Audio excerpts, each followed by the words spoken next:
Right now at 4:30 here, 3 former Memphis police officers acquitted on state charges in the fatal 2023 beating of Sacramento native Tyre Nichols. Thanks so much for joining us here for the CBS 13 News at 4:30. I'm Hunter Sowards. Your reporter Ashley Sharp, she's been tracking this one for us from the start. She's joining us now in the studio with the verdict. And Ashley, what has been a high-profile case here? It has all eyes really on this, Hunter. A jury took about 8.5 hours over 2 days to find Tadarius Bean, Demetrius Haley, and Justin Smith not guilty on all charges after a 9-day trial in state court in Memphis, Tennessee. Count 1, second-degree murder.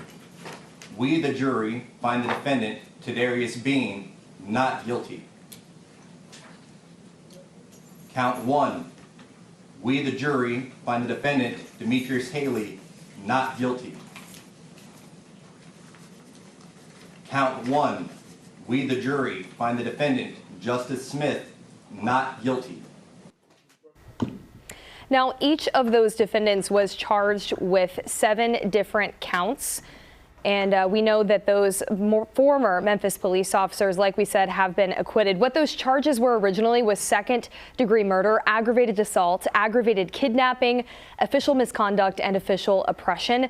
The jury was made up of 8 women and 4 men. Now, you'll remember this national story after a traffic stop back in January 2023. 5 Memphis police officers were captured on video, punching, kicking, and hitting Nichols, a Sacramento native living in Tennessee at the time, as he called out for his mother.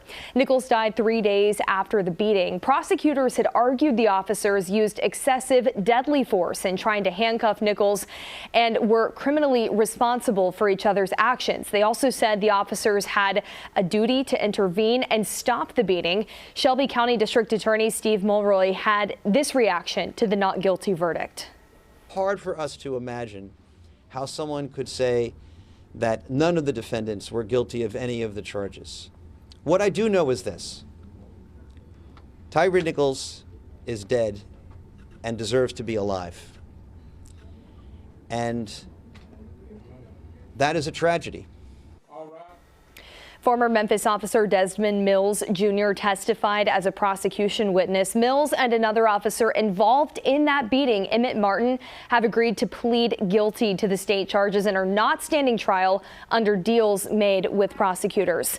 Now, the 3 defendants acquitted today on those state charges still do face the prospect of years in prison after they were convicted on federal charges last year. Sentencing for all 5 of the former officers on the federal conviction is still pending.